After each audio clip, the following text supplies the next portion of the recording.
We नाम ये रहा आपके सामने। तो कहानी की शुरुआत में एक दिल दहलाने वाला मंजर देखते हैं। एक घने जंगल में एक खुफिया बंकर होता है जिसके अंदर रघु नाम के एक लड़के को कुछ लोगों ने जबरदस्ती पकड़ के रखा होता है। और जैसन नाम का एक लड़का रघु का पैर काट रहा होता है, बहुत ही आवेश में होता है वो। वहीं रघु बेचारा तो जोर जोर से चिल्ला रहा होता है, छटपटा रहा होता है, पर कोई इसकी मदद करने के लिए नहीं आता।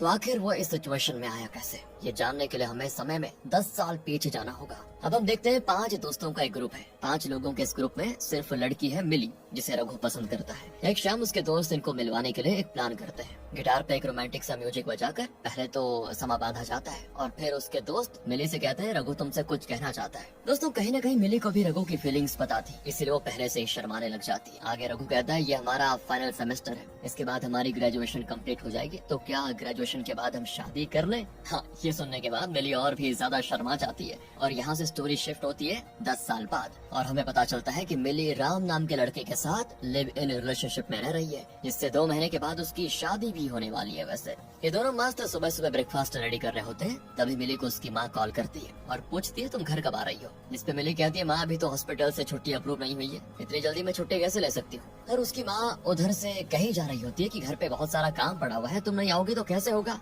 मिली कहती है छुट्टी अप्रूव होते ही मैं आ जाऊंगी माँ, टेंशन मत लीजिए आप। इसके बाद राम मिली से पूछता है कि क्या हो गया, माँ क्या कह रही है। तो मिली उसको बताती है क्या कहेंगी, घर बुला रही है, कह रही थी कि शादी का कार्ड वगैरह बांटना है और भी 100 तरह के काम है। मुझे तो अभी से इरिटेशन होने लग गई है, शादी तक मैं कहीं पागल न हो जाऊँ।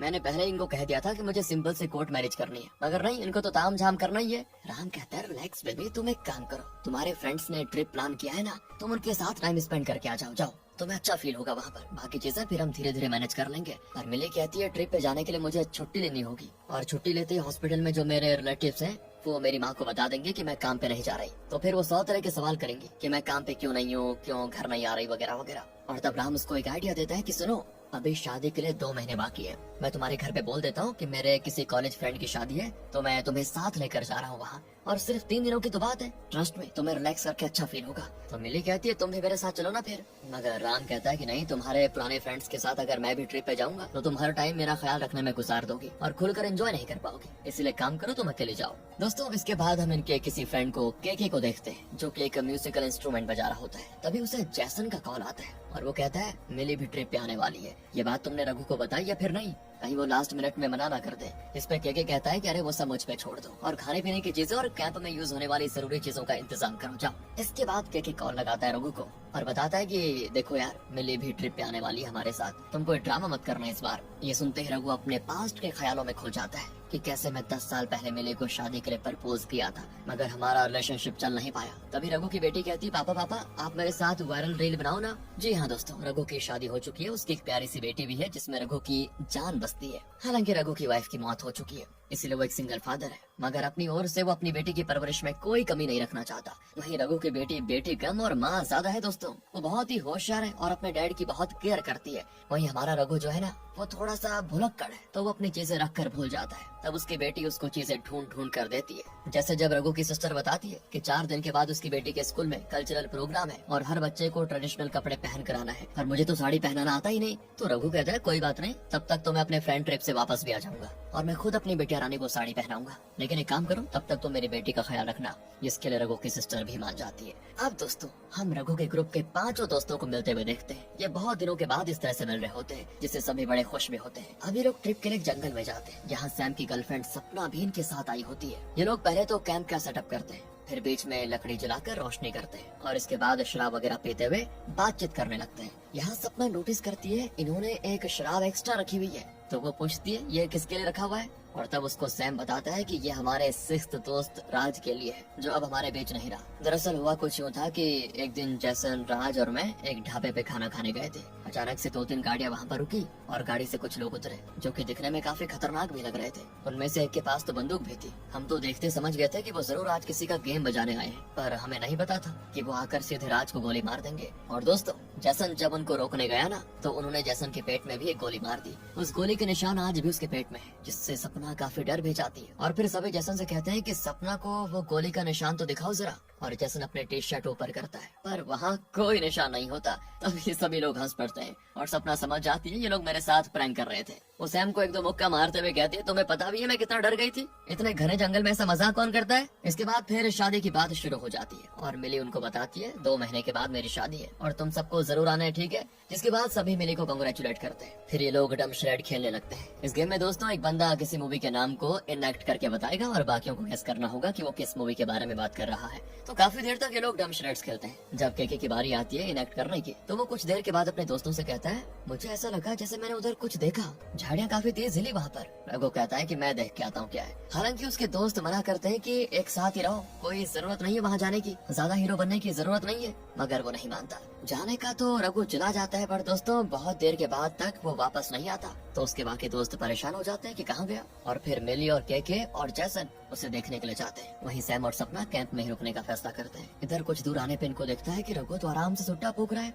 ये अभी बातें कर ही रहे होते हैं कि उधर से सैम और सपना भागते हुए आते हैं और कहते हैं उधर कुछ तो था, कोई डरावना जानवर था शायद। जब हम लोग भाग कर इधर आए तो वो हमारे पीछे भाग गया, पर अंधेरा होने की वजह से हम देख नहीं पाए कि वो क्या चीज थी। तभी इनको अजीब से जंगल की सरसराहट की आवाज आती है। सभी की हालत खराब। इन्हें लगता है पक्का कोई जानवर है यहाँ पर, इसीलिए अब ये लोग डर के मारे यहाँ से भागना शुरू कर देते हैं। और भागते भागते जैसन गिर जाता है और जहाँ पे गिरा होता है ना, वहाँ पे पट्टियों से ढका हुआ एक सीक्रेट डोर होता है। तो वो अपने दोस्तों को उसी के अंदर जाकर छिपने को कह देता है। मिली सबसे लास्ट में अंदर जाती है, तो वो जाते वक्त एक डंडी दरवाजे पर लगा देती है ताकि दरवाजा लॉक ना हो और जब भी मन करे हम दरवाजे को अंदर से खोल सके। ये उनका आइडिया होता है। इसके बाद ये अंदर आके देखते हैं, ओ माय गॉड, यहाँ तो काफी अच्छा सा बंकर बना हुआ है। हालांकि काफी जाले वगैरह लगे होते हैं, यानी कि बंकर काफी पुराना है। जैसे अंदर टॉर्च जलाकर देखता है तो उसे जापानीज फ्लैग दिखते हैं और कुछ डॉक्यूमेंट्स वगैरह भी होते हैं वहाँ पर, जो सारे जापानीज लैंग्वेज में लिखे होते हैं। इसके साथ ही यहाँ पर एक ब्रिटिश सोल्जर की यूनिफॉर्म भी पड़ी होती है, जिससे ये अंदाजा लगाते हैं कि पक्का ये बंकर सेकेंड वर्ल्ड वॉर के टाइम बनाया गया होगा।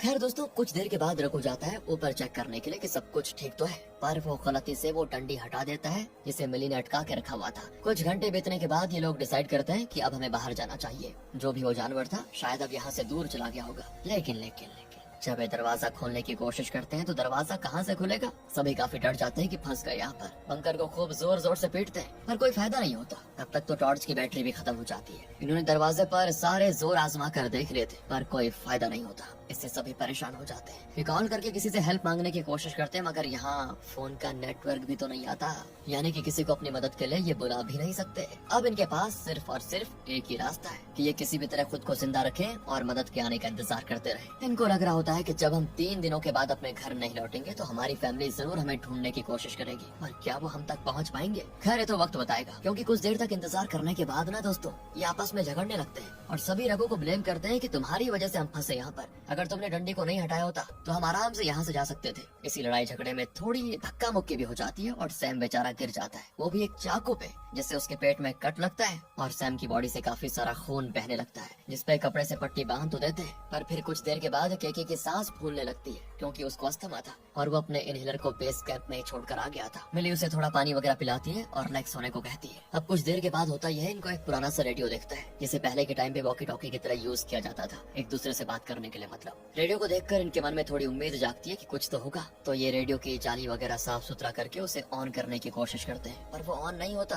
तब रघु उस रेडियो के वायर चेक करता है जो कि जमीन के अंदर होते हैं। तो वो उस वायर को खींचकर बाहर निकालता है और देखता है कि ये वायर तो टूटी हुई है, इसलिए रेडियो ऑन नहीं हो पा रहा। तब रघु गोल्ड की चेन और पावर बैंक की मदद से जुगाड़ लगाकर उस रेडियो को ऑन करता है, पर उसका भी कोई फायदा नहीं होता, क्योंकि खड़खड़ की आवाज के सिवा कुछ नहीं आता। अब ये लोग यहाँ से निकलने का कोई दूसरा रास्ता ढूंढने लगते हैं, जिस ओर रेडियो की वायर गई होती है। ये उसी ओर खुदाई करते हैं, इस उम्मीद में कि जरूर यहाँ से कोई रास्ता होगा। वहाँ पे खुदाई करने के बाद इन्हें एक सुराग जैसा दिखता है। तो केके कहता है, मेरे फोन की बैटरी तो डेड हो गई, मिली तुम जरा अपना फोन देना। तो मिली फोन दे देती है अपना। उसकी लाइट जलाकर केके उस रंग में रेंगते हुए अंदर जाता है। पर दोस्तों ये क्या, कुछ दूर जाने के बाद उसको एक इंसानी खोपड़ी दिखाई देती है, जिससे वो डर के मारे फोन वहीं फेंक कर वापस आ जाता है और अपने दोस्तों को बताता है कि इस टनल से पहले भी किसी ने भागने की कोशिश की थी, शायद अंदर खोपड़ी का कंकाल पड़ा हुआ है। तभी इनकी नजर उस ब्रिटिश सोल्जर की यूनिफॉर्म पर पड़ती है और ये सोचते हैं कि पक्का वो खोपड़ी इसी ब्रिटिश सोल्जर की होगी। किसी तरह एक दिन तो ये लोग इस बंकर में गुजारते हैं और उधर राम को मिली कि थोड़ी बहुत चिंता भी सताती है कि एक दिन हो गया और मैडम ने कॉल भी नहीं किया, बताओ, अपना हाथ तक नहीं बताया जरा। चलो कोई बात नहीं, मैं ही कॉल कर देता हूँ। पर कॉल तो लगता ही नहीं दोस्तों। यहाँ बंकर में हो गया था काफी सारा अंधेरा, इसीलिए इनको यहाँ एक पुरानी सी लालटेन मिलती है, तो रोशनी के लिए उसको जला देते हैं। इधर सैम बहकी बातें करने लगता है कि अगर मैं मर जाऊंगा तो क्या मुझे कॉफिन में दफनाया जाएगा, पर मुझे तो क्लस्ट्रोफोबिया है, मैं उतने छोटे से जगह में कैसे रहूंगा, मरने के बाद क्या होता होगा, कहीं मैंने कोई पाप तो नहीं किया होगा ना, क्या मुझको सजा मिलेगी। इस तरह बहकी बातें कर रहा होता है। वो आगे कहते हैं देखो मुझे बहुत घबराहट हो रही है, तो क्यों ना हम थोड़ी देर के लिए डम श्रेड्स खेल ले फिर। और तब उसका मन बहलाने के लिए के मूवी इनएक्ट करने लगता है और सैम मूवी का नेम गेस करते करते मर जाता है बेचारा, क्योंकि कल जो उसके पेट में चाकू लगा था ना उससे काफी ब्लड लॉस हो गया था। अब सैम की मौत से सभी लोग बड़े परेशान हो जाते हैं कि ये क्या हो गया। सपना को तो रघु पे बहुत गुस्सा आता है और वो उसे मारने पीटने लगती है, क्योंकि उसकी वजह से सैम की मौत हुई है। ना वो गेट से डंडी हटाता, ना उसके सैम से बहस होती, और ना ही ब्लड लॉस होने की वजह से सैम की मौत होती। बाकी लोगों के साथ साथ रघु भी बहुत रोता है, मगर अब सैम को वापस तो नहीं लाया जा सकता। इसीलिए जो लोग बचे हुए होते हैं वो फैसला करते हैं कि चाहे जो भी हो जाए हम आपस में नहीं लड़ेंगे और खुद को जिंदा रखने की पूरी कोशिश करेंगे जब तक हमें कोई बचाने ना आ जाए। दोस्तों जब ये यहाँ आए थे तो एक बैग भी अपने साथ लेकर आए थे। खुश नसीबी से उस बैग में काफी सारे पानी की बोतल्स और खाने पीने की चीजें होती हैं, जिसे ये तो बड़े सावधानी से थोड़ा थोड़ा करके खाते हैं ताकि ज्यादा से ज्यादा दिनों तक खाना चल सके और इनके जिंदा रहने की संभावना भी बढ़ती रहे। लेकिन होता यह है हर गुजरते दिन के साथ इनकी बॉडी काफी कमजोर हो जाती है। ये लोग काफी दुआएं करते हैं कि कोई हमें बचाने आ जाए और अपनी ओर से भी यहाँ से बाहर जाने का रास्ता ढूंढने की पूरी कोशिश करते हैं, पर कोई फायदा नहीं होता। अभी तक 4 दिन गुजर चुके हैं दोस्तों। उधर रघु की डॉटर वेट कर रही है रघु का, क्योंकि आज उसका कल्चरल प्रोग्राम है और रघु ने वादा किया था कि मैं तुम्हें साड़ी पहनाऊंगा, मगर रघु का तो फोन ही नहीं लग रहा, जिससे उसकी बेटी काफी उदास हो जाती है कि डैड ने अपना प्रॉमिस तोड़ दिया, यार बताओ वो आज नहीं आए। इधर रघु को भी काफी बुरा लग रहा होता है कि मैं अपनी बेटी से किया वादा नहीं निभा पा रहा हूँ। मेरी बेटी कितनी उदास होगी ना, अगर मुझे कुछ हो गया तो मेरी बेटी का क्या होगा। ये सारी बातें सोच सोच कर वो यहाँ से भागने की कोशिश करता है, पर उसका पैर एक ट्रैप में फंस जाता है, जिससे रघु के पैर में एक गहरा जख्म हो जाता है बेचारा, जो कि हर बढ़ते दिन के साथ फिर काफी ज्यादा दर्द करने लगता है। इधर कुछ दिनों के बाद राम की नींद खुलती है और वो सोचता है कि अगर मिली का फोन नहीं लग रहा तो मुझे खुद उसकी तलाश में वहाँ जाना होगा जहाँ वो हाइकिंग के लिए अपने फ्रेंड्स के साथ गई हुई थी। वो लोकल पुलिस की भी हेल्प ले लेता है। सभी लोग मिलकर मिली और उसके दोस्तों की तलाश करते हैं। जंगल में काफी अंदर आने के बाद पुलिस को मिली और उसके दोस्तों का कैंप तो मिल जाता है, पर उन लोगों का कहीं ठिकाना नहीं मिलता। वो लोग जंगल में काफी दिनों तक इनको ढूंढते रहते हैं, पर कुछ नहीं होता। तब वो लोकल्स की भी मदद लेते हैं। पुलिस वाले लोकल्स को मिली और उसके दोस्तों की फोटो दिखाकर उनके बारे में पूछताछ भी करते हैं, मगर किसी ने उनको देखा ही नहीं, क्योंकि वो रात में आए थे और रात में ही उस बंकर में ट्रैप हो गए। गाँव वालों की नजर तो उन पर पड़ी ही नहीं। इस दौरान बंकर के अंदर के हालात बड़े खराब हो जाते हैं। इनके खाने पीने की चीजें अब काफी कम बची होती है, इसलिए के कुछ भी खाने पीने से मना कर देता है। वो अपने दोस्तों को बताता है कि मुझे तो वैसे भी कैंसर है, मैं कितने और दिन जिंदा रहूंगा बताओ, इसलिए मैं चाहता हूँ कि तुम लोग अपना खाना पीना मुझे खिलाकर वेस्ट करने के बजाय खुद खा लो और खुद जिंदा रहो। तुम लोग यहाँ से बचकर जा पाओगे तो तुम्हारी फैमिली है, मेरा तो कोई भी नहीं है। अब पहले तो उसके दोस्त कैंसर वाली बात को जानकर हैरान होते हैं, फिर उसको समझाते हैं कि नहीं हम सब साथ में यहाँ से बच निकलेंगे भाई, तुम्हें कैंसर है इसका ये मतलब नहीं कि तुम खुद को सेक्रीफाइस कर दोगे हमारे लिए। यहाँ से कुछ और दिन गुजर जाते हैं। जैसे तैसे अब तक रघु का पैर सड़ना शुरू हो जाता है, तो मिली कहती है इन्फेक्शन बाकी बॉडी पार्ट्स में ना फैले, इसलिए हमें रघु के पैर को काटना होगा। जिससे रघु डरकर कहता है कि नहीं नहीं मैं अपाहिज नहीं होना चाहता, मेरी बेटी को बड़ी तकलीफ होगी मुझे सारत में देखकर, मैं उसको एक बेहतरीन जिंदगी देना चाहता हूँ, ना कि डिप्रेसिंग। तब उसके दोस्त उसको समझाते हैं कि तुम्हारा जिंदा रहना ज्यादा जरूरी है अपनी बेटी के लिए, चाहे इसके लिए तुम्हें अपनी एक टांग ही क्यों न खोनी पड़े, पर तुम्हें अपनी बेटी के लिए जीना होगा। काफी समझाने मनाने के बाद रघु पैर कटवाने के लिए हो जाता है तैयार, मगर मिली उसके पैर नहीं काट सकती, डर लगता है उसको। इसलिए वो जैसन से कहती है हम सब रघु को पकड़ कर रखेंगे और तुम उसका पैर काटना, और दर्द में चिल्लाते वक्त रघु कहीं तुम अपनी जबान न काट लो, इसके लिए ये लकड़ी तुम अपने मुंह में रख लो। इसके बाद दोस्तों ये लोग अपने काम को अंजाम देना शुरू करते हैं, और यही सीन था जो हमने फिल्म की स्टार्टिंग में देखा था, जहाँ रघु डर के मारे चिल्लाए जा रहा है, वहीं उसके दोस्तों ने उसको कस के पकड़ के रखा हुआ है और जैसन उसके पैर को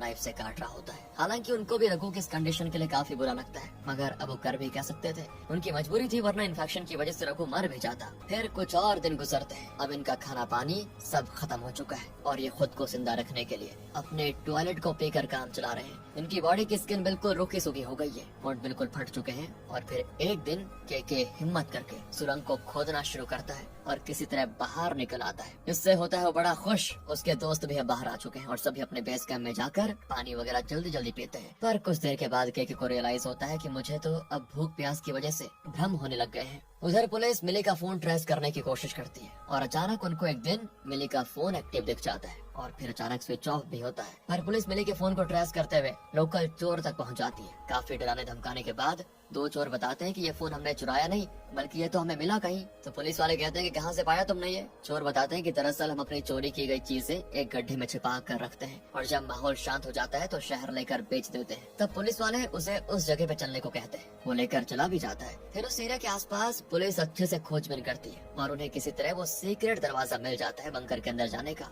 जिसके बाद सभी को बाहर निकाला जाता है, मगर सिर्फ केके को ही पानी दिया जाता है। दरअसल दोस्तों, पुलिस ने मेडिकल टीम को भी बुलाया था, तो केके उनसे कहता है कि मेरे दोस्तों को भी मेडिकल फैसिलिटी दो। पर तब उसको एक चौंकाने वाला सच पता चलता है कि वो इकलौता जिंदा बचा है उस बंकर से। बाकी सारे तो 4-5 दिन पहले मर चुके थे। वहीं ऊपर वाले का चमत्कार ही है दोस्तों कि केके जिंदा बच गया, मगर उसे आप भी भ्रम होते हैं कि मेरे दोस्त जिंदा है। वहीं राम को अपने फैसले पे रिग्रेट हो रहा होता है कि मुझे मिले को ट्रिप पे जाने के लिए फोर्स करना ही नहीं चाहिए था। बेचारा काफी रोता है और आखिर में हम केके को उसके दोस्तों की लाश के पास बिल्कुल बेसुध हालत में पड़े हुए देखते हैं। और इसी के साथ दोस्तों ये सर्वाइवल मूवी कह सकते हैं, इसको खत्म हो जाती है यहाँ पर। कैसी लगी आपको?